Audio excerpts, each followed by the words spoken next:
En la primavera de 1943, el curso de la Segunda Guerra Mundial se había vuelto contra Hitler.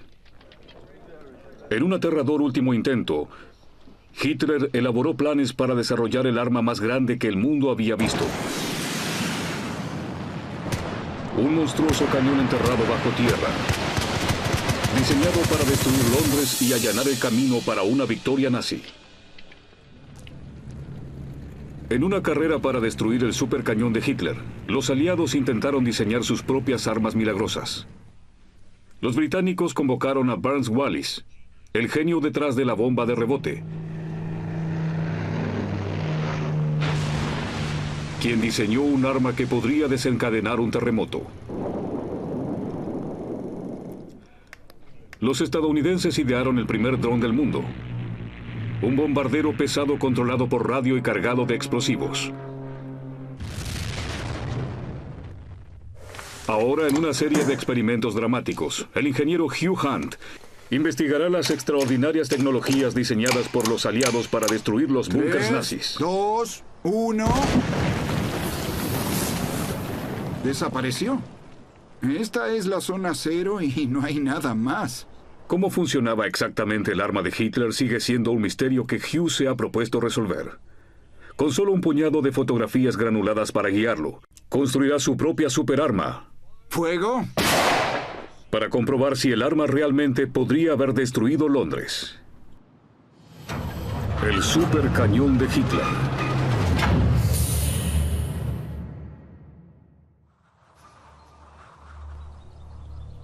Oculta dentro de esta horadada colina en el norte de Francia, se encuentra una instalación secreta construida para albergar una de las armas más notables de la Segunda Guerra Mundial, el supercañón nazi V3.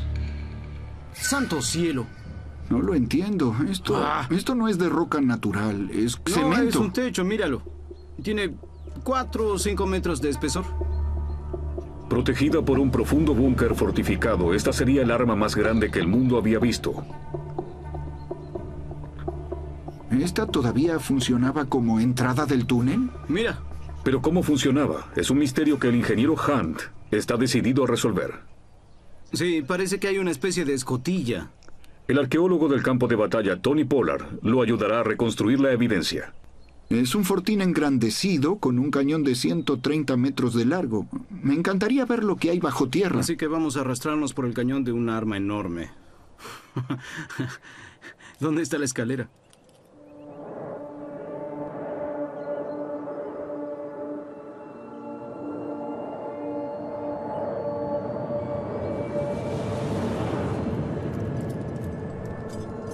La red de cámaras debajo de esta colina no se ha explorado desde la guerra. ¡Wow! Está resbaladizo, muy resbaladizo. ¿Estás bien? Sí. Hugh desciende por la boca de este hueco para tratar de entender el arma que una vez albergó.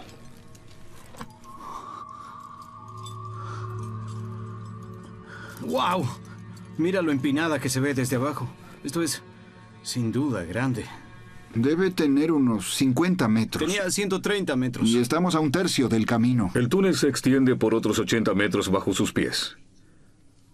Hoy en día no hay rastro del arma, pero el diseño del túnel muestra un detalle revelador. Este túnel se centra de forma muy precisa en una línea particular. Las paredes pueden parecer desparejas, pero en el medio hay una línea central muy precisa. Aquí estamos en Mimoyax. Y este túnel que vemos aquí, la línea central del túnel, está apuntando más o menos una fracción de grado al puente de Westminster, lo cual es asombroso.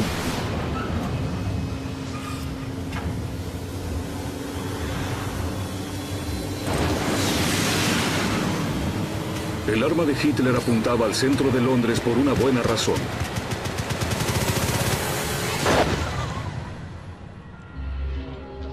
Por primera vez desde el comienzo de la guerra, las fuerzas alemanas estaban en retirada.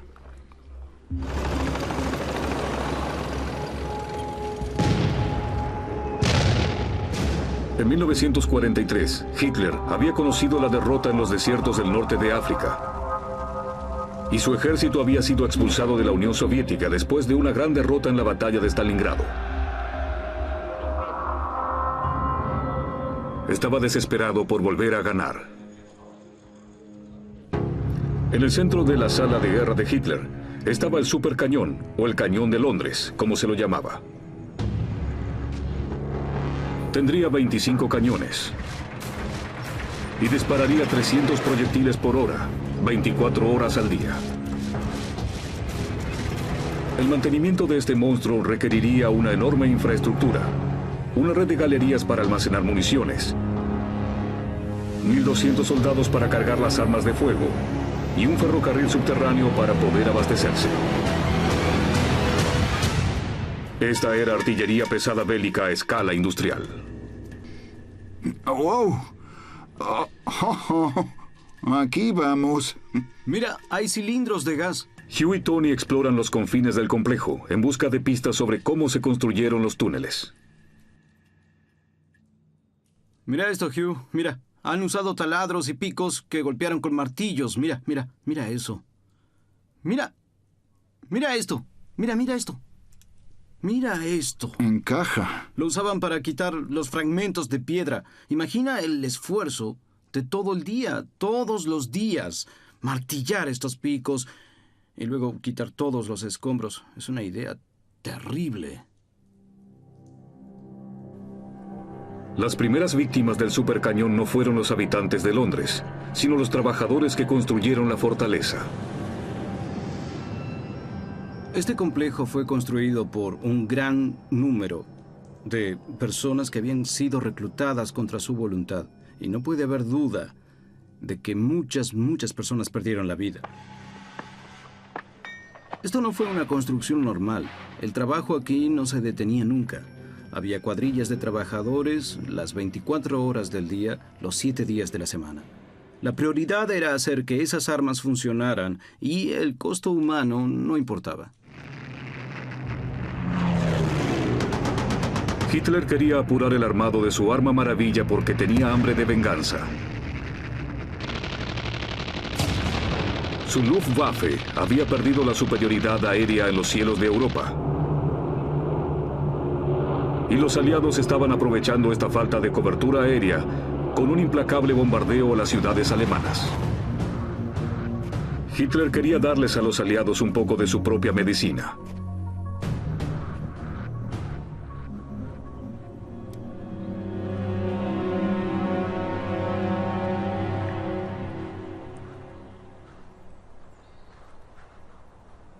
Comenzó la construcción de instalaciones fortificadas, como el complejo del Supercañón, por todo el norte de Francia. Construyeron y ocultaron enormes búnkers de concreto en ignotos bosques, lejos de la mirada indiscreta de los aviones aliados, en donde albergarían una nueva generación de armamentos secretos llamados Armas B. Se llaman Armas B porque trabajan con la venganza, con la represalia. Hitler trataba de tener su venganza. Lo que la RAF y la Fuerza Aérea Estadounidense habían estado haciendo era bombardear ciudades alemanas, matando a civiles alemanes. Y esto a Hitler lo enfurecía profundamente. Y por eso decide que se va a vengar con Londres. Así que todas estas armas fueron diseñadas para destruir Londres desde Francia. Fueron tecnologías pioneras, que parecen sacadas de la ciencia ficción. Un ejemplo es la B-1, una bomba accionada a reacción. También estaba el B-2, un cohete que se disparaba en el espacio antes de caer a tierra. Estas armas tenían el potencial de reducir Londres a escombros, pero no fueron probadas en ninguna batalla y eran poco fiables.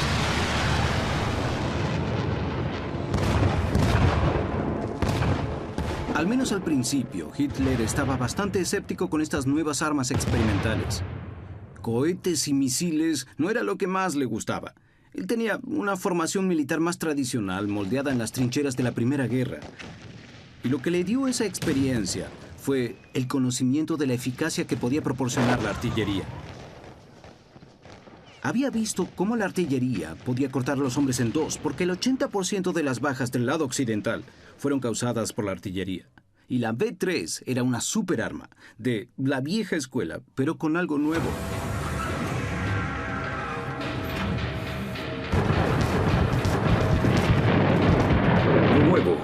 era que, a diferencia de la artillería tradicional, los proyectiles no caerían sobre los soldados de la línea del frente, sino que caerían en masa sobre los civiles inocentes de Londres.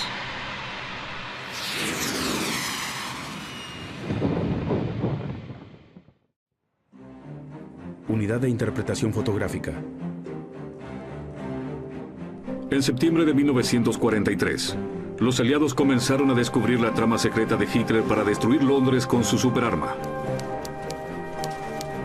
Un equipo de agentes de inteligencia de élite, especialmente entrenados, se había establecido en una casa de campo en Buckinghamshire. Su trabajo consistía en investigar fotografías aéreas tomadas en misiones de reconocimiento sobre el territorio ocupado al norte de Francia. Buscaban señales de sitios donde pudiera haber armas nazis. Los oficiales que examinaban las imágenes de la zona de Mimo Jacks divisaron algo misterioso. Una vía de ferrocarril que desaparecía en una colina. No podían ver lo que pasaba debajo de la superficie, pero se preguntaron si estaban preparando el terreno para un arma de terror.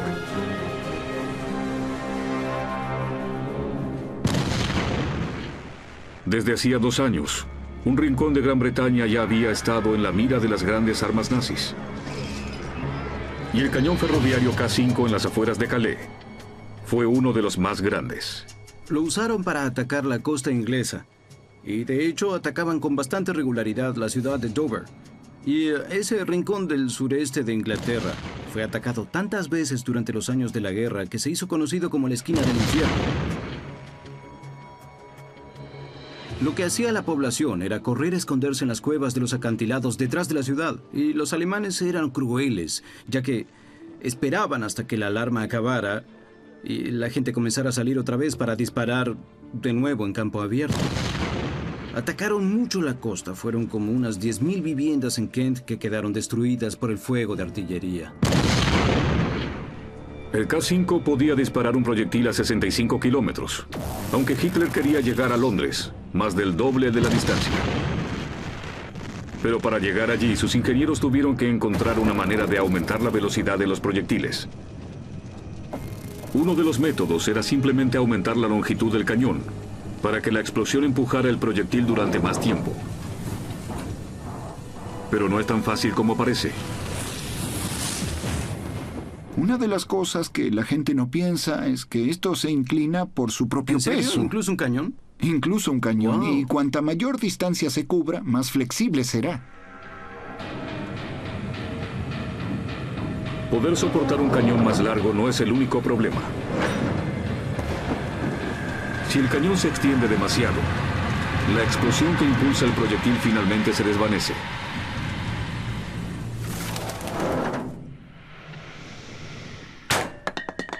Una posible solución fue aumentar la cantidad de pólvora. Pero esto podía llegar a destruir el cañón. Un ingeniero militar alemán llamado August Konders ideó una propuesta radical. No encender toda la carga de una sola vez.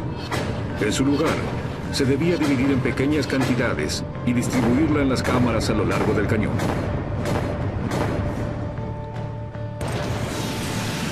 La cascada de explosiones aumentaría la velocidad de los proyectiles mientras atravesaba el cañón.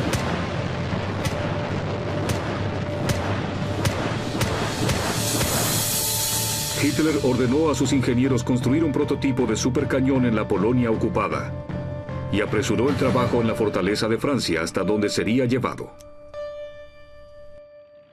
5 de noviembre de 1943. En otoño de 1943, los aliados tomaron las primeras medidas para destruir el sitio. 150 bombarderos despegaron de 10 aeródromos de todo el Reino Unido. Durante los siguientes 8 meses, atacarían incesantemente la misteriosa colina en Mimo Jacks.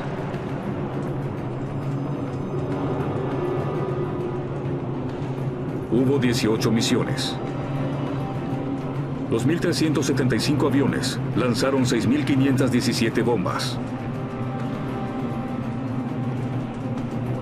Pero pese a todos sus esfuerzos, el sitio parecía inexpugnable. Mientras tanto, la construcción en el complejo subterráneo continuaba sin cesar. Y el trabajo del prototipo del cañón empezaba a rendir frutos. En mayo de 1944, los ingenieros alemanes habían logrado lanzar 80 cañones a más de 80 kilómetros.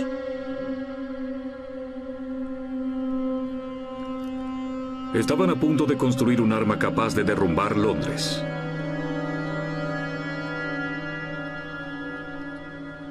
Pero ¿cómo hicieron los alemanes para cronometrar las cargas de refuerzo para que explotaran una tras otra con una precisión de microsegundos sigue siendo un misterio hasta hoy? Una teoría es que usaron los gases calientes de los proyectiles para encender los propulsores mientras el proyectil atravesaba el cañón. Hugh quiere poner a prueba esta teoría, así que le pidió al ingeniero en explosivos Charlie Adcock que construyera una superarma.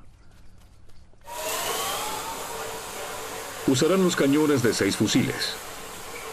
Cada sección estará equipada con una cámara de refuerzo y luego se unirán desde los extremos.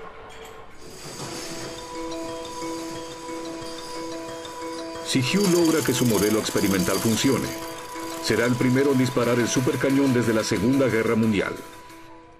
Hay un par de cosas que queremos ver. Una es que queremos ver si eran los gases calientes los que iniciaban las cargas de refuerzo, y la otra cosa es comprobar si las cargas de refuerzo hacían que el proyectil fuese más rápido. Dispararán el proyectil a través de 2 haces de luz infrarroja. El tiempo que tarde para pasar entre ellos les dará la velocidad exacta. Primero dispararán el arma sin los refuerzos, para fijar una velocidad de referencia. Estamos listos. Así que podemos ir a la cámara.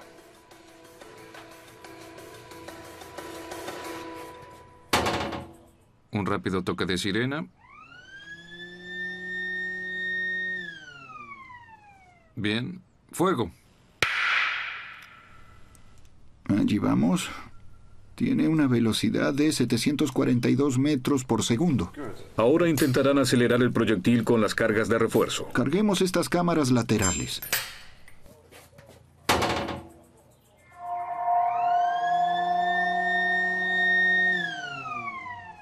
¿Listos? Cuidado. ¡Fuego! ¡Wow! 964. Son casi 1000 metros por segundo. Sí. Hugh ha hecho un gran avance. Demostró que el gas caliente detrás de los proyectiles es lo que impulsa los refuerzos. ¿Qué tenemos? Todo se disparó. Sí, todos. Y además del descubrimiento de Hugh, hay una ventaja adicional. Hubo un aumento del 30% en la velocidad, que se traducirá en tal vez un aumento del 60% en el rango. Si esto era lo que Hitler podría haber estado esperando lograr, las cargas de refuerzo aumentaron mucho el rango. Así que el sueño de Hitler de bombardear Londres fue casi una realidad. Pero ahora había una nueva urgencia para perfeccionar el supercañón.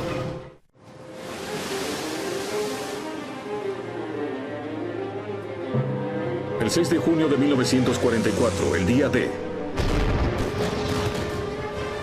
150.000 soldados aliados tomaron por asalto las playas de Normandía, en la mayor invasión por mar de la historia.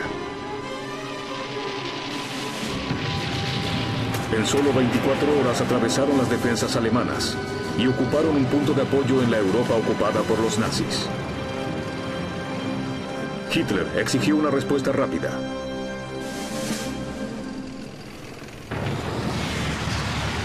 Londres era el objetivo. Una semana después del día D, exigía que la primera de sus armas de venganza entrara en acción.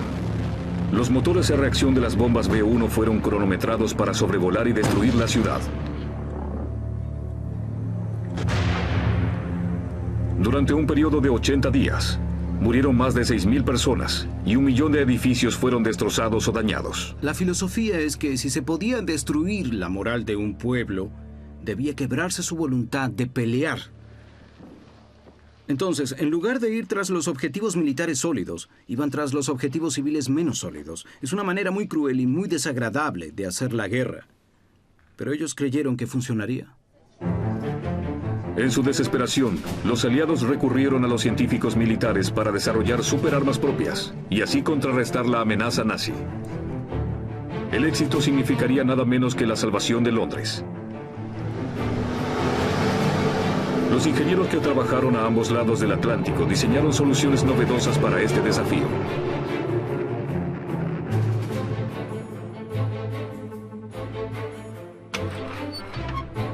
Los estadounidenses comenzaron a experimentar con una extraordinaria innovación y crearon el dron. Usaban un avión no tripulado y lo convertían en una bomba voladora.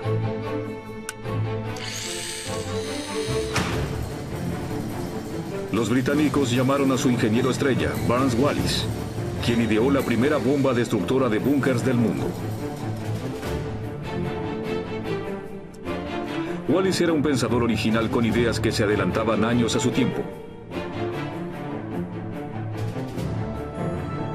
Había diseñado uno de los aviones más exitosos de la Segunda Guerra Mundial, el bombardero Wellington. Pero fue el arma que inventó para destruir las represas hidroeléctricas que accionaban la máquina de guerra nazi, la que le dio su fama, la legendaria bomba de rebote. La incursión realizada en mayo de 1943 por el Escuadrón 617 le aseguró a Wallis un lugar en la mesa principal de Churchill.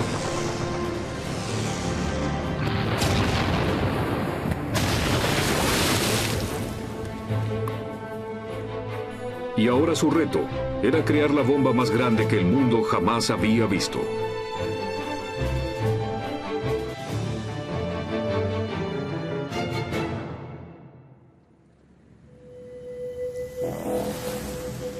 Base aérea Firstfield, Norfolk.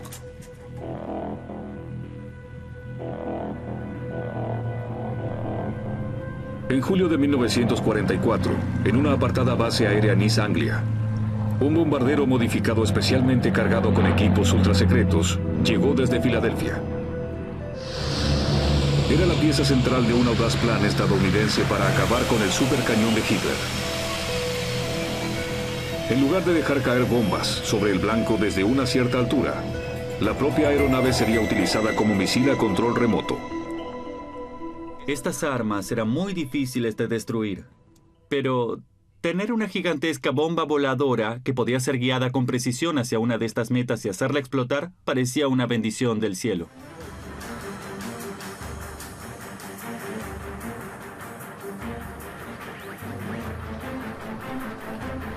El avión se cargaba con 10 toneladas de explosivos Torpex. El piloto y copiloto llevaban el avión hasta los 600 metros, acompañados por otra aeronave conocida como nave nodriza. Luego, utilizando un novedoso sistema de orientación, la nave nodriza tomaría el control del avión, mientras la tripulación se lanzaba en paracaídas. Saltar de estos aviones era muy peligroso porque el avión volaba a muy alta velocidad. Saltaban a 320 kilómetros por hora. Hubo varias muertes y al menos una amputación en el brazo de alguien que quedó atrapado en las cuerdas del paracaídas. Una vez que la tripulación saltaba, un operador de la nave nodriza usaba el control remoto para guiar la bomba voladora sobre el blanco, donde detonaría cuando impactara. Era nada menos que el primer ataque de precisión de un dron del mundo. Y solo fue posible gracias a una importante pieza de innovación tecnológica.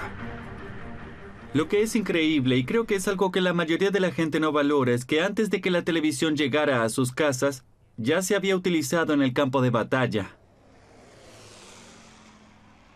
Lo que tenemos aquí es una cámara de televisión de la Segunda Guerra marca Iconoscope y es totalmente auténtica, ni siquiera se restauró a excepto de la adición de este ventilador aquí arriba para que se enfríe y está conectada a un monitor de televisión y la enfoqué hacia un objeto un tanto distante, la bandera de Estados Unidos que está en el mástil allí.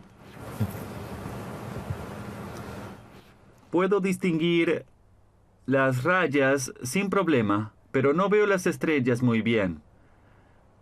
Pero de todas formas, era lo suficientemente buena para usar como aplicación militar. Sumar la televisión al sistema significaba que podían ver lo que las armas veían mientras se acercaban al objetivo, y eso fue un desarrollo revolucionario. El avión estaba equipado con 2 cámaras de televisión. Una de ellas enfocaba hacia adelante, mostrando el camino hacia el objetivo. La otra enfocaba los indicadores del tablero. Las imágenes en directo se transmitían al operador de la nave nodriza, que usaba controles para manipular los mandos de la aeronave no tripulada. La cámara convertía al avión no tripulado en un arma muy precisa, que se podía volar a control remoto y ver a dónde se dirigía, y literalmente podías estar en la cabina de esa nave.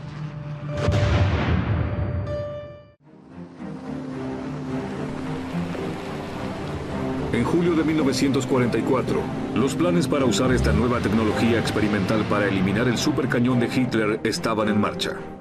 Los mejores pilotos se ofrecieron como voluntarios para esta peligrosa misión. Un joven de 29 años, veterano de la Fuerza Aérea Naval, era el hijo mayor de una familia que se convertiría en una gran dinastía americana. Su nombre era Joe Kennedy Jr., hijo de Joseph Kennedy, uno de los hombres más ricos de los Estados Unidos y ex embajador en el Reino Unido. El camino de Joe ya había sido trazado por su familia. Su abuelo, en su nacimiento, había anunciado a la prensa que su nieto sería el primer presidente católico de Estados Unidos. Así que desde el primer día, literal y figurativamente, Joe Jr. tenía este peso sobre él, que ese era su destino. Era muy parecido a un heredero al trono por cómo fue criado. Con más de 50 misiones a su nombre, Kennedy podría haber vuelto a casa con honores, pero la oportunidad de dirigir el ataque contra el supercañón de Hitler era irresistible. Creo que él realmente creía que esa sería su contribución. No creía que lo que había hecho hasta ahora era suficiente, aunque para todos los demás era más que suficiente, pero se sintió obligado a seguir haciéndolo. Le escribe a su padre diciendo: me quedaré para una misión más. No hay casi ningún peligro. Estoy seguro de que todo irá bien. Ni el equipo de Kennedy, ni sus contrapartes británicos tenían mucha idea de la magnitud de la tarea que enfrentaban al derribar el supercañón. Los cañones estaban encerrados en una roca de 100 metros de espesor y protegidos por 6 metros de hormigón. Y hasta el momento, la instalación había sido inexpugnable a las bombas aliadas. Pero afortunadamente para los británicos, pudieron contar con la mente maestra detrás de la bomba de rebote. Barnes Wallis ya había demostrado su valía al destruir las formidables represas alemanas. Ahora estaba dispuesto a destrozar la fortaleza nazi, como Mimo Jacks. Lo que atraviesa toda su obra es la eficiencia. Siempre estaba detrás de la solución más eficaz al problema, y se dio cuenta de que era mucho más eficiente destruir una fábrica que destruir todos los tanques o aviones que salen de la fábrica. Y es aún más eficiente si se pueden destruir las fuentes de energía que usan las fábricas. Wallis empezó a pensar en el uso más eficiente de los explosivos y desarrolló una idea brillante. Una bomba que explotaría bajo tierra y generaría un terremoto. No creo que nadie haya pensado en el efecto de las bombas explotando bajo tierra hasta ese momento. La gente pensaba que era la bomba que estallaba y se podía ver el daño que hacía. Pero eso era solo una parte de los daños. La mayor parte es causada por la onda de presión invisible. Wallis había descubierto que sobre la Tierra, esta onda invisible de energía se disipaba rápidamente en el aire y causaba relativamente poco daño. Pero por debajo del suelo, a través de la tierra sólida, podía viajar con una mayor fuerza destructiva.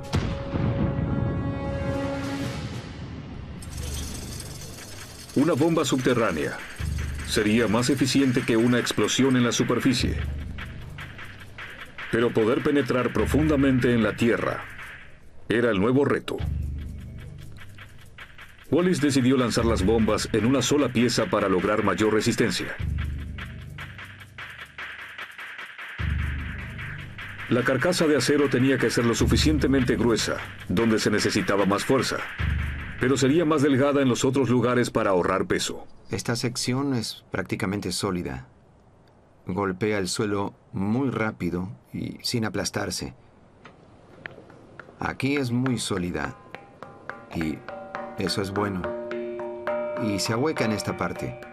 Tiene 2,5 centímetros de espesor en este punto y esto penetraba en la tierra 15 metros o más. Así estallaba y la enorme onda expansiva penetraba en la tierra y todo lo que estaba cerca quedaba hecho pedazos. La RAF comenzó a ordenar bombas terremoto y todo debía hacerse en el momento adecuado.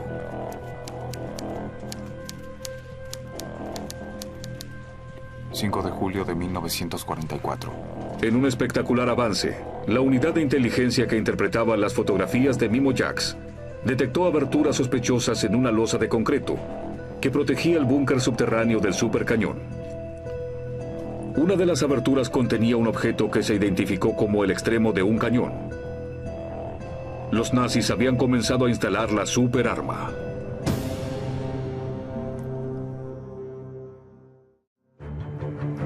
...6 de julio de 1944. Los británicos habían avistado por primera vez el supercañón de Hitler y su respuesta fue inmediata. El escuadrón de élite 617 se desplegó de inmediato. Famoso por el ataque de destrucción de represas, con las bombas de rebote de Wallis, el escuadrón fue elegido para entregar el último regalo a Hitler. Era un grupo de tripulantes muy experimentados, gente que había estado en el ataque a las presas, se los respetaba. Y era un escuadrón equipado con otra de las armas de Barnes-Wallis. Tenía que ser bueno. Había ese sentimiento en el escuadrón, era realmente algo con lo que se podía destruir al enemigo. Y había también una bomba muy simplificada, y parecía que iba a funcionar muy bien. Como tirar un dardo al tablero y dar en el centro cada vez. A diferencia de la lluvia de bombas de misiones anteriores, este sería un ataque de precisión. 16 bombarderos, cada uno equipado con una sola bomba de Barnes-Wallis, atacarían la colina fortificada de Mimo Jax a plena luz del día.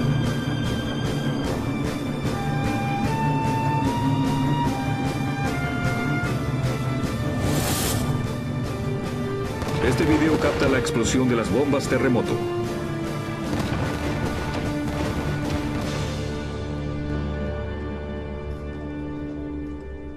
Los intérpretes que examinaban las fotografías tomadas inmediatamente después del ataque identificaron 8 enormes nuevos cráteres causados por las bombas terremoto de Wallis. Aunque la losa de hormigón había sido perforada, era imposible determinar cuánto daño habían causado las bombas bajo la tierra, por lo que la colina seguía siendo un objetivo prioritario. 12 de agosto de 1944. Un mes más tarde fue el turno de los norteamericanos para atacar el sitio del supercañón. Joe Kennedy lideraría la misión experimental que convertiría un bombardero pesado en un misil a control remoto. Pero mientras el avión se encontraba en la plataforma de despegue, un joven oficial llamado Earl Olsen vio lo que él pensaba que era un error fatal en el sistema. En el panel de control diseñado para armar los explosivos, se había insertado un pasador de seguridad especial para evitar que una señal de radio extraña accionara accidentalmente la bomba.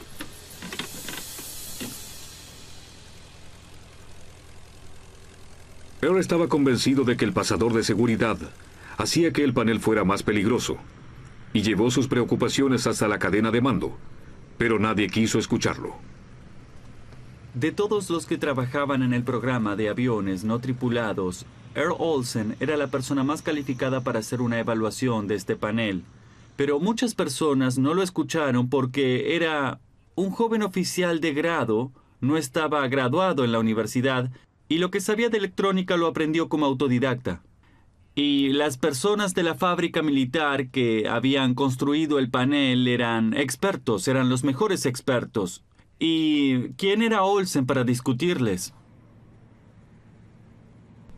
En su desesperación, Olsen trató de convencer a Joe Kennedy de que una señal de radio extraña podía hacer estallar el avión antes de que los pilotos tuvieran la oportunidad de salir. Pero no sirvió de nada.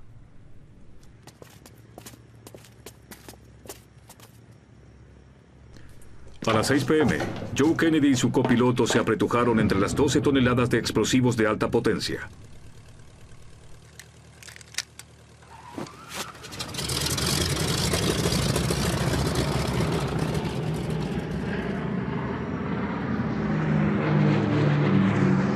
Una escuadra de aviones de apoyo siguió el avión de Kennedy en el aire. Olsen pudo ver los acontecimientos en las imágenes de televisión desde el avión, que se transmitían a la pista de aterrizaje.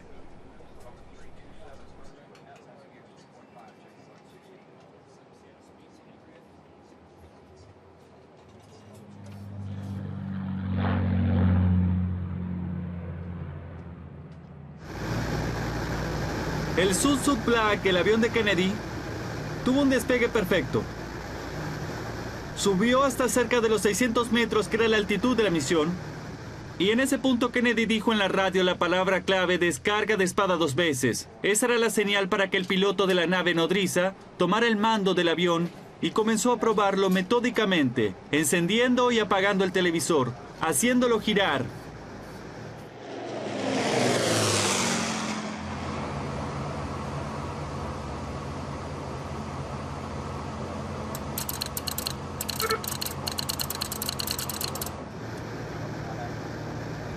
Y entonces tuvo un presentimiento de que algo andaba mal. Todo el mundo lo sintió.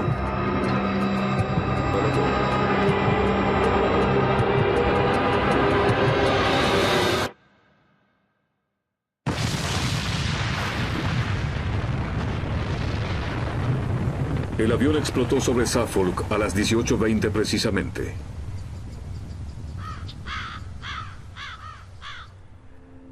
Nunca se encontraron restos humanos. Joe Kennedy Sr. recibió la noticia al día siguiente. Imposible describir su devastación. Todos sus planes, todo lo que le había pasado, podía entenderlo y podía hacerle frente. Pero que esto le sucediera a su hijo fue realmente devastador. El sacrificio que Joe Kennedy había hecho por el pueblo de Londres dejó un legado que todo el mundo sentiría. Con la muerte de Joe, cayó sobre su hermano menor, un joven llamado Jack Kennedy, el peso de llevar adelante las ambiciones presidenciales de la familia. Jack recibe la noticia de la muerte de su hermano, este increíble hermano mayor, que él ha adorado y reverenciado desde su nacimiento. Y, sin embargo, eso también significa algo más para él y es muy consciente de ello. Y como le dice a su amigo, ahora la carga cae sobre mí. Earl Olsen también se vio profundamente afectado por la muerte de Joe Kennedy. Había intentado tanto evitar que volaran, y aún a riesgo de recibir una corte marcial. Y él no solía beber, pero se emborrachó la noche en que todo sucedió, y siguió haciéndolo toda su vida.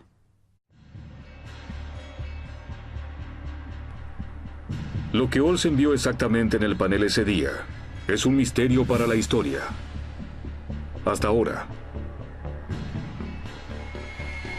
Hugh Hunt encontró el diagrama del circuito original del panel y lo reconstruyó para averiguar lo que realmente sucedió.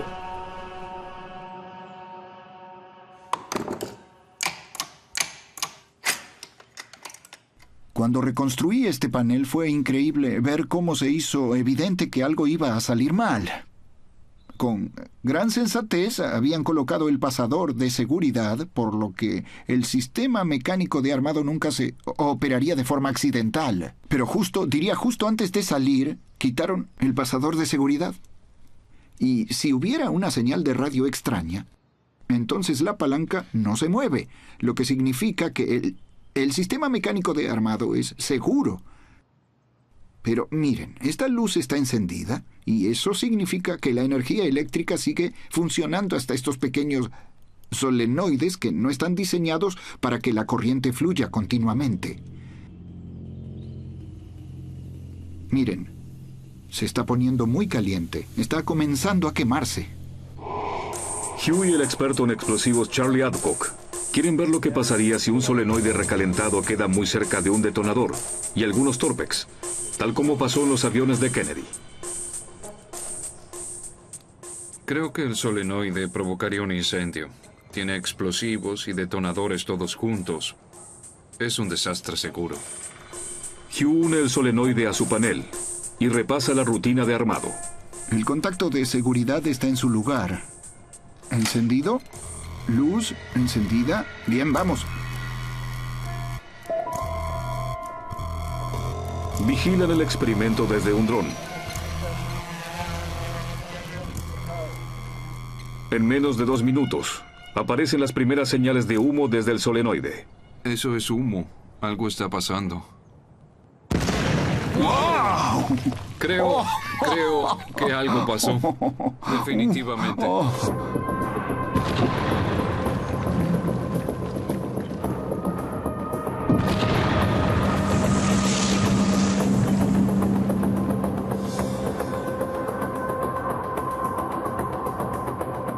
Es todo lo que queda.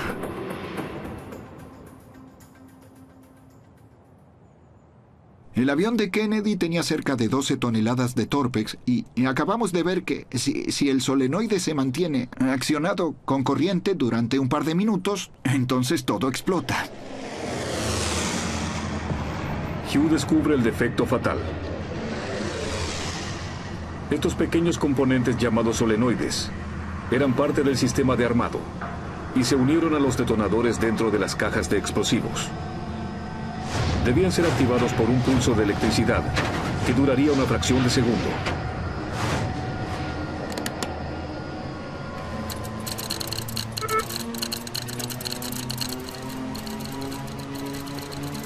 Pero con el pasador de seguridad accionado, los solenoides se alimentan de energía de forma continua, haciendo que se sobrecalienten.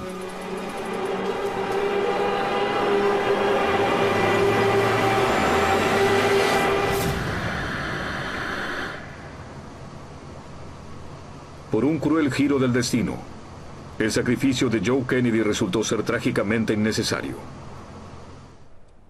23 días después del fatídico vuelo de Joe, los soldados aliados se abrieron paso a través de Mimo Jacks y encontraron el búnker en ruinas. El ataque británico del mes anterior había destruido el supercañón de Hitler después de todo.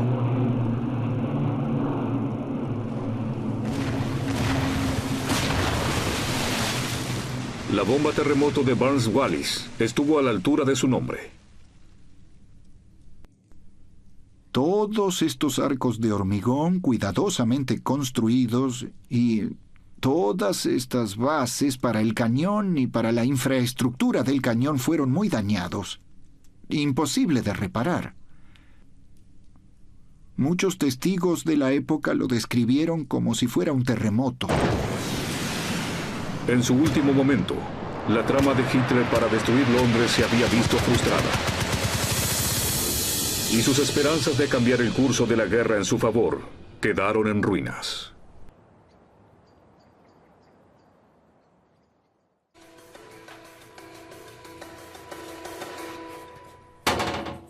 Un rápido toque de sirena. Bien. Fuego.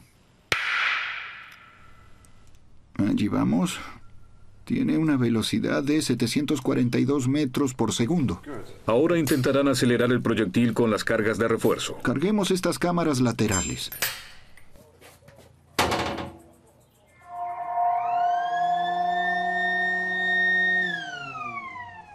¿Listos? Cuidado. ¡Fuego! ¡Wow! 964. Son casi 1000 metros por segundo. Sí. Hugh ha hecho un gran avance. Demostró que el gas caliente detrás de los proyectiles es lo que impulsa los refuerzos. ¿Qué tenemos? Todo se disparó. Sí, todos. Y además del descubrimiento de Hugh, hay una ventaja adicional. Hubo un aumento del 30% en la velocidad, que se traducirá en tal vez un aumento del 60% en el rango. Si esto era lo que Hitler podría haber estado esperando lograr, las cargas de refuerzo aumentaron mucho el rango. Así que el sueño de Hitler de bombardear Londres fue casi una realidad. Pero ahora había una nueva urgencia para perfeccionar el supercañón.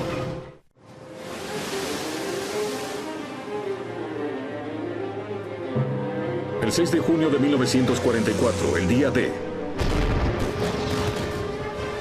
150.000 soldados aliados tomaron por asalto las playas de Normandía, en la mayor invasión por mar de la historia. En solo 24 horas atravesaron las defensas alemanas y ocuparon un punto de apoyo en la Europa ocupada por los nazis. Hitler exigió una respuesta rápida.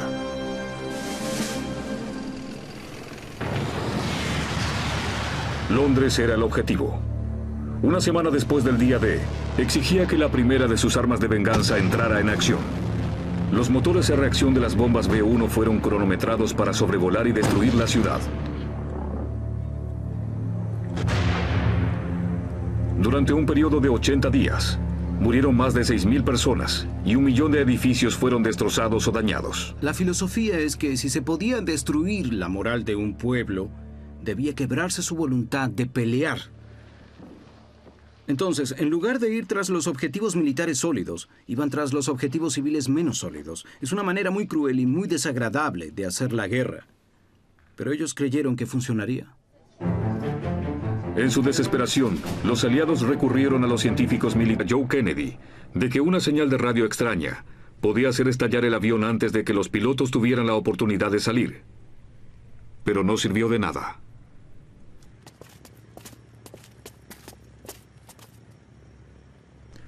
A las 6 p.m., Joe Kennedy y su copiloto se apretujaron entre las 12 toneladas de explosivos de alta potencia.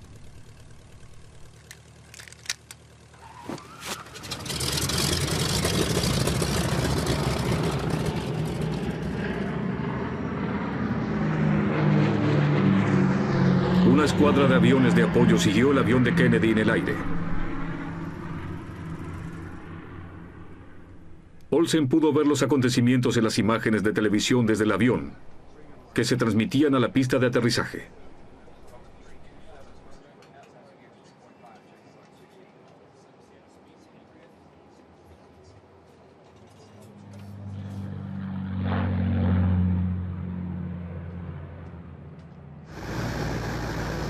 El Sud Black, el avión de Kennedy, tuvo un despegue perfecto.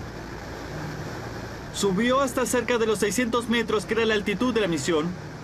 Y en ese punto Kennedy dijo en la radio la palabra clave descarga de espada 2 veces. Esa era la señal para que el piloto de la nave nodriza tomara el mando del avión y comenzó a probarlo metódicamente, encendiendo y apagando el televisor, haciéndolo girar.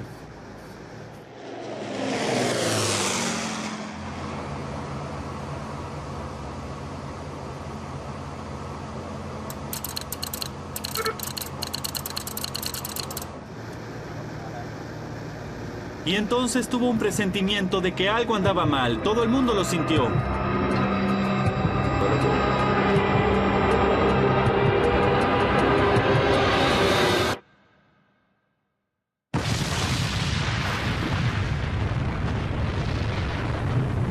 El avión explotó sobre Suffolk a las 18:20 precisamente.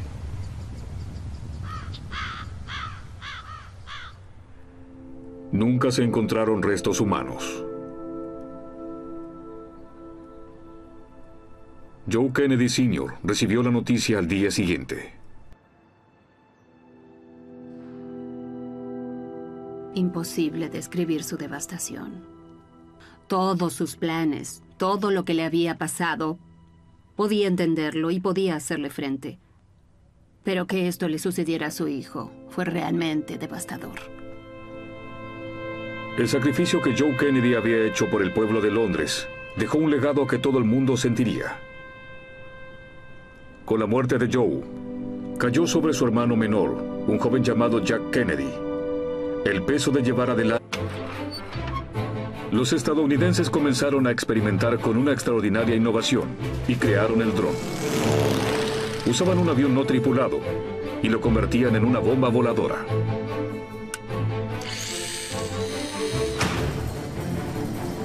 Los británicos llamaron a su ingeniero estrella, Barnes Wallis, quien ideó la primera bomba destructora de búnkers del mundo. Wallis era un pensador original con ideas que se adelantaban años a su tiempo. Había diseñado uno de los aviones más exitosos de la Segunda Guerra Mundial, el bombardero Wellington. Pero fue el arma que inventó para destruir las represas hidroeléctricas que accionaban la máquina de guerra nazi, la que le dio su fama, la legendaria bomba de rebote.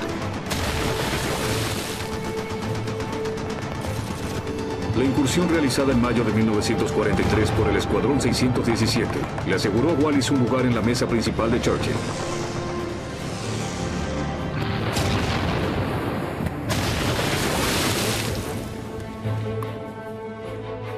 Y ahora su reto era crear la bomba más grande que el mundo jamás había visto.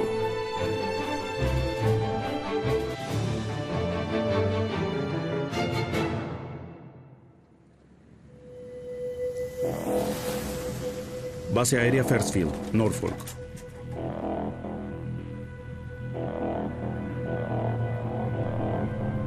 En julio de 1944, en una apartada base aérea en East Anglia, un bombardero modificado especialmente cargado con equipos ultrasecretos llegó desde Filadelfia. Era la pieza central de un audaz plan estadounidense para acabar con el supercañón de Hitler. En lugar de dejar caer bombas sobre el blanco desde una cierta altura, la propia aeronave sería utilizada como misil a control remoto. Estas armas eran muy difíciles de destruir, pero tener una gigantesca bomba voladora que podía ser guiada con precisión hacia una de estas metas y hacerla explotar parecía una bendición del cielo.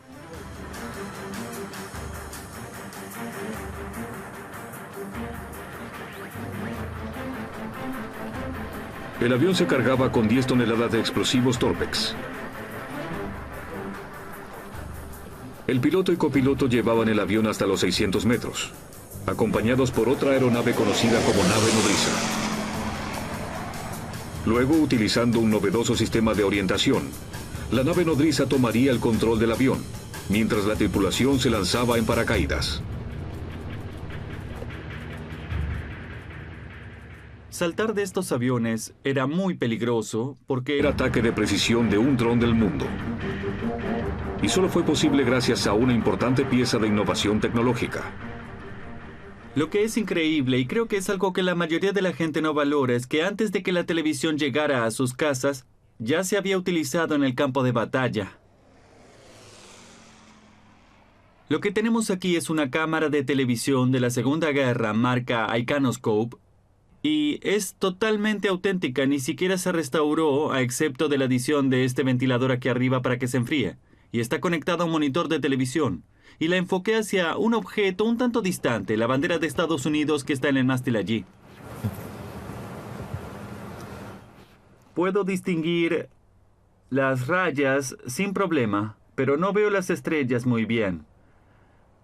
Pero, de todas formas, era lo suficientemente buena para usar como aplicación militar. Sumar la televisión al sistema significaba que podían ver lo que las armas veían mientras se acercaban al objetivo, y eso fue un desarrollo revolucionario. El avión estaba equipado con 2 cámaras de televisión. Una de ellas enfocaba hacia adelante, mostrando el camino hacia el objetivo. La otra enfocaba los indicadores del tablero. Las imágenes en directo se transmitían al operador de la nave nodriza, que usaba controles para manipular los mandos de la aeronave no tripulada. La cámara convertía al avión no tripulado en un arma muy precisa, que se podía volar a control remoto y ver a dónde se dirigía, y literalmente podías estar en la cabina de esa nave.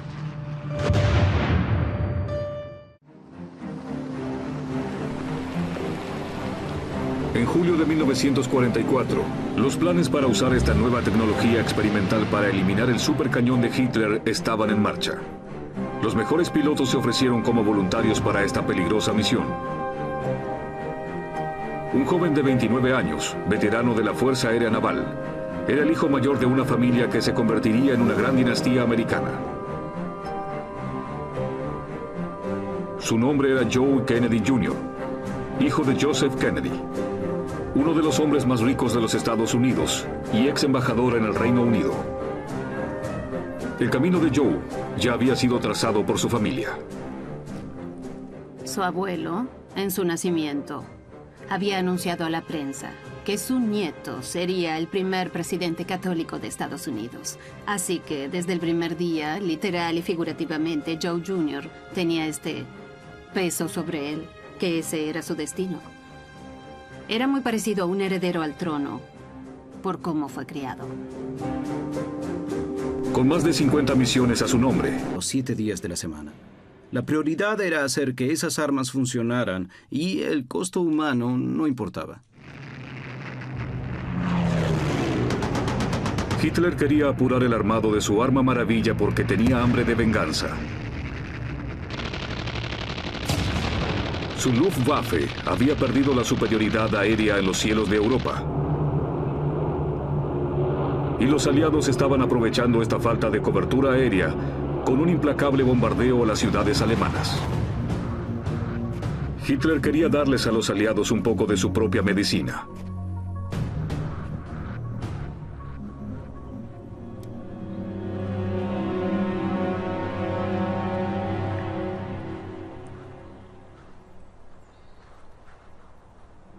Comenzó la construcción de instalaciones fortificadas, como el complejo del Supercañón, por todo el norte de Francia. Construyeron y ocultaron enormes búnkers de concreto en ignotos bosques, lejos de la mirada indiscreta de los aviones aliados, en donde albergarían una nueva generación de armamentos secretos llamados Armas B. Se llaman Armas B porque trabajan con la venganza, con la represalia. Hitler trataba de tener su venganza. Lo que la RAF y la Fuerza Aérea Estadounidense habían estado haciendo era bombardear ciudades alemanas, matando a civiles alemanes. Y esto a Hitler lo enfurecía profundamente. Y por eso decide que se va a vengar con Londres. Así que todas estas armas fueron diseñadas para destruir Londres desde Francia. Fueron tecnologías pioneras, que parecen sacadas de la ciencia ficción. Un ejemplo es la B-1, una bomba accionada a reacción. También estaba el B-2, un cohete que se disparaba en el espacio antes de caer a tierra. Estas armas tenían el potencial de reducir Londres a escombros, pero no fueron probadas en ninguna batalla y eran poco fiables.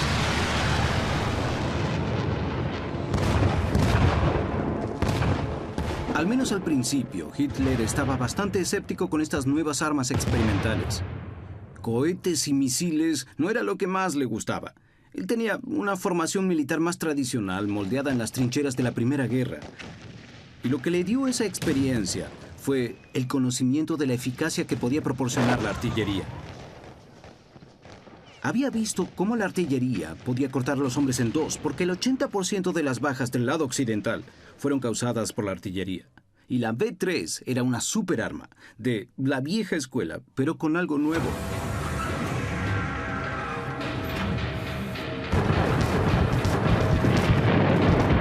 Lo nuevo era que, a diferencia... El avión explotó sobre Suffolk a las 18:20 precisamente.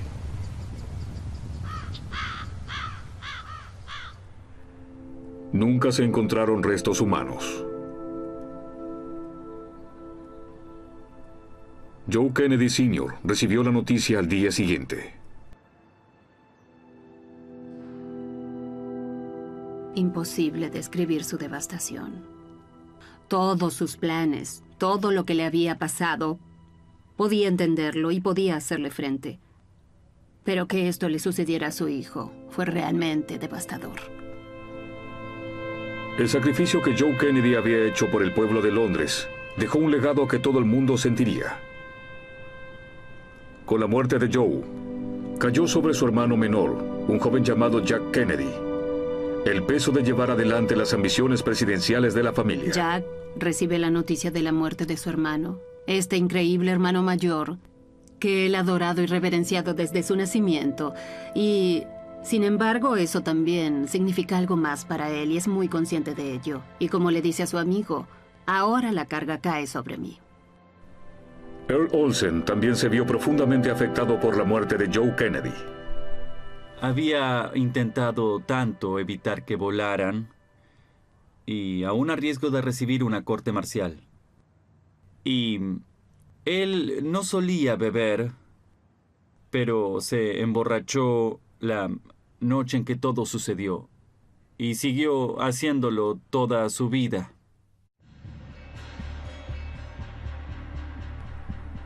Lo que Olsen vio exactamente en el panel ese día es un misterio para la historia. Hasta ahora. Hugh Hunt encontró el diagrama del circuito original del panel y lo reconstruyó para averiguar lo que realmente sucedió.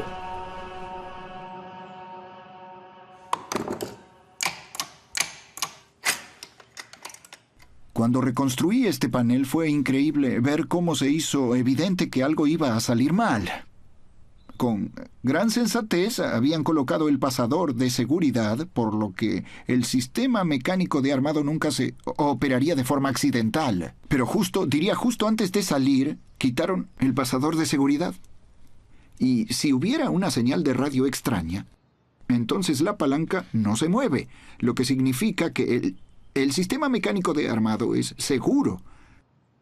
Pero miren, esta luz está encendida y eso significa que la energía eléctrica sigue funcionando hasta estos pequeños solenoides que no están diseñados para que la corriente fluya continuamente. Funcionaba. Es un misterio que el ingeniero Hunt está decidido a resolver. Sí, parece que hay una especie de escotilla. El arqueólogo del campo de batalla, Tony Pollard, lo ayudará a reconstruir la evidencia. Es un fortín engrandecido con un cañón de 130 metros de largo. Me encantaría ver lo que hay bajo tierra. Así que vamos a arrastrarnos por el cañón de un arma enorme. ¿Dónde está la escalera?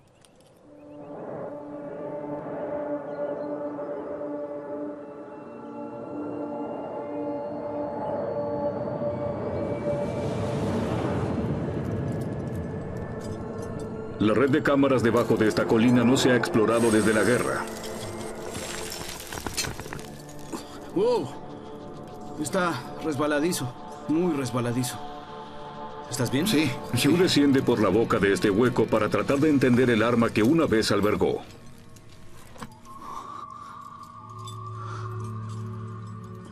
¡Wow! Mira lo empinada que se ve desde abajo. Esto es, sin duda, grande. Debe tener unos 50 metros. Tenía 130 metros. Y estamos a un tercio del camino. El túnel se extiende por otros 80 metros bajo sus pies. Hoy en día no hay rastro del arma, pero el diseño del túnel muestra un detalle revelador. Este túnel se centra de forma muy precisa en una línea particular. Las paredes pueden parecer desparejas, pero en el medio hay una línea central muy precisa. Aquí estamos en Mimoyax, y este túnel que vemos aquí, la línea central del túnel, está apuntando más o menos una fracción de grado al puente de Westminster, lo cual es asombroso.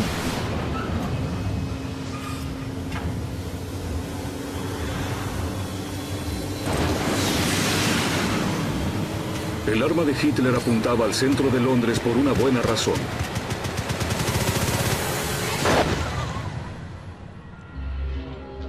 Por primera vez desde el comienzo de la guerra, las fuerzas alemanas estaban en retirada.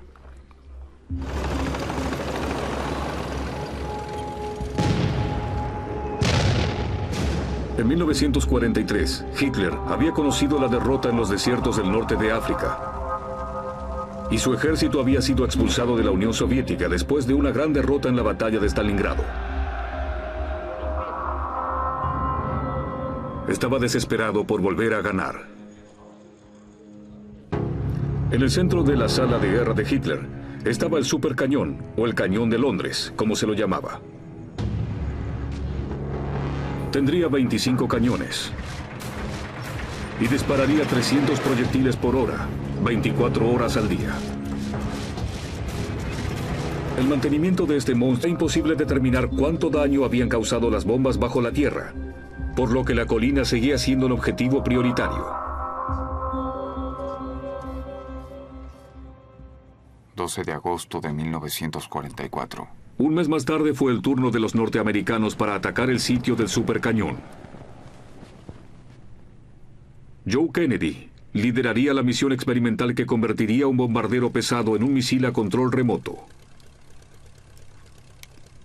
Pero mientras el avión se encontraba en la plataforma de despegue, un joven oficial llamado Earl Olsen vio lo que él pensaba que era un error fatal en el sistema.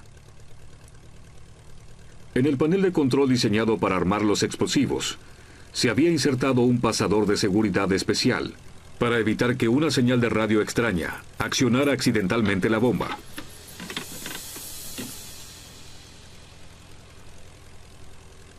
Earl estaba convencido de que el pasador de seguridad hacía que el panel fuera más peligroso, y llevó sus preocupaciones hasta la cadena de mando, pero nadie quiso escucharlo. De todos los que trabajaban en el programa de aviones no tripulados, Earl Olsen era la persona más calificada para hacer una evaluación de este panel. Pero muchas personas no lo escucharon porque era un joven oficial de grado, no estaba graduado en la universidad, y lo que sabía de electrónica lo aprendió como autodidacta. Y las personas de la fábrica militar que habían construido el panel eran expertos, eran los mejores expertos. ¿Y quién era Olsen para discutirles? En su desesperación, Olsen trató de convencer a Joe Kennedy de que una señal de radio extraña podía hacer estallar el avión antes de que los pilotos tuvieran la oportunidad de salir. Pero no sirvió de nada.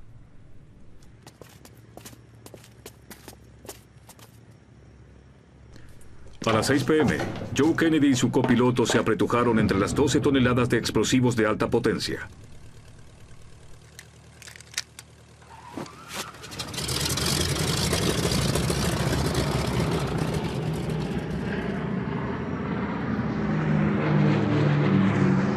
Una escuadra de aviones de apoyo siguió el avión de Kennedy en el aire.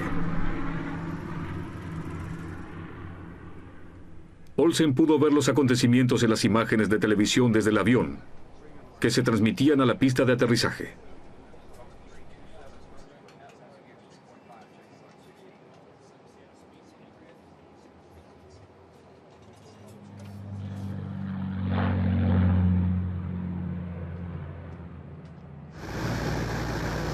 El Su-Su Black, el avión de Kennedy, tuvo un despegue perfecto. Subió hasta la cámara de televisión de la Segunda Guerra marca Iconoscope y es totalmente auténtica, ni siquiera se restauró a excepto de la adición de este ventilador aquí arriba para que se enfríe. Y está conectado a un monitor de televisión. Y la enfoqué hacia un objeto un tanto distante, la bandera de Estados Unidos que está en el mástil allí.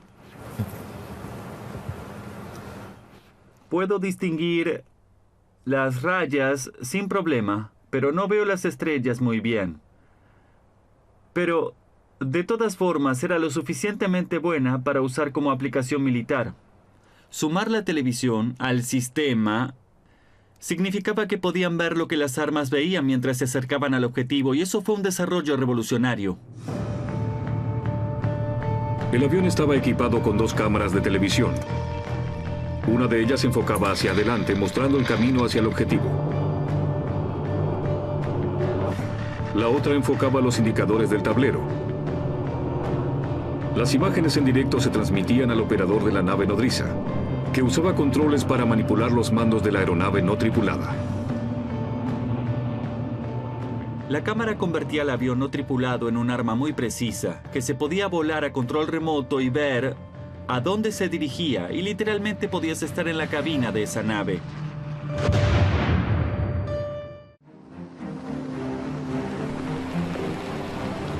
En julio de 1944, los planes para usar esta nueva tecnología experimental para eliminar el supercañón de Hitler estaban en marcha.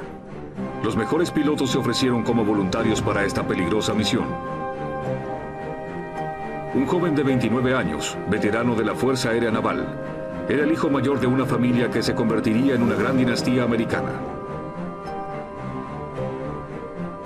Su nombre era Joe Kennedy Jr., hijo de Joseph Kennedy, uno de los hombres más ricos de los Estados Unidos y ex embajador en el Reino Unido. El camino de Joe ya había sido trazado por su familia. Su abuelo, en su nacimiento, había anunciado a la prensa que su nieto sería el primer presidente católico de Estados Unidos. Así que desde el primer día, literal y figurativamente, Joe Jr. tenía este peso sobre él, que ese era su destino. Era muy parecido a un heredero al trono por cómo fue criado. Con más de 50 misiones a su nombre, Kennedy podría haber vuelto a casa con honores, pero la oportunidad de dirigir el ataque contra el supercañón de Hitler era irresistible. Creo que él realmente creía que esa sería su contribución. No creía que lo que había hecho hasta ahora era suficiente, aunque para todos los demás era más que suficiente, pero se sintió... Habían colocado el pasador de seguridad, por lo que el sistema mecánico de armado nunca se operaría de forma accidental. Pero justo antes de salir, quitaron el pasador de seguridad. Y si hubiera una señal de radio extraña, entonces la palanca no se mueve, lo que significa que el sistema mecánico de armado es seguro. Pero miren, esta luz está encendida y eso significa que la energía eléctrica sigue funcionando hasta estos pequeños solenoides que no están diseñados para que la corriente fluya continuamente. Miren, se está poniendo muy caliente, está comenzando a quemarse. Hugh y el experto en explosivos Charlie Adcock quieren ver lo que pasaría si un solenoide recalentado queda muy cerca de un detonador y algunos Torpex, tal como pasó en los aviones de Kennedy. Creo que el solenoide provocaría un incendio. Tiene explosivos y detonadores todos juntos. Es un desastre seguro. Hugh une el solenoide a su panel y repasa la rutina de armado. El contacto de seguridad está en su lugar. ¿Encendido? Luz encendida. Bien, vamos. Vigilan el experimento desde un dron. En menos de 2 minutos, aparecen las primeras señales de humo desde el solenoide. Eso es humo. Algo está pasando. ¡Wow! Creo que algo pasó. Definitivamente.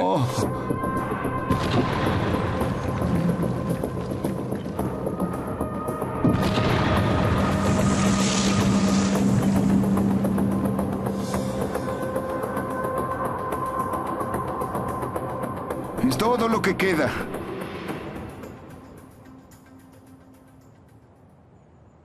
El avión de Kennedy tenía cerca de 12 toneladas de Torpex y acabamos de ver que si el solenoide se mantiene accionado con corriente durante un par de minutos, entonces todo explota. Hugh descubre el defecto fatal. Estos pequeños componentes llamados solenoides eran parte del sistema de armado y se unieron a los detonadores dentro de las cajas de explosivos. Debían ser activados por un pulso de electricidad que duraría una fracción de segundo.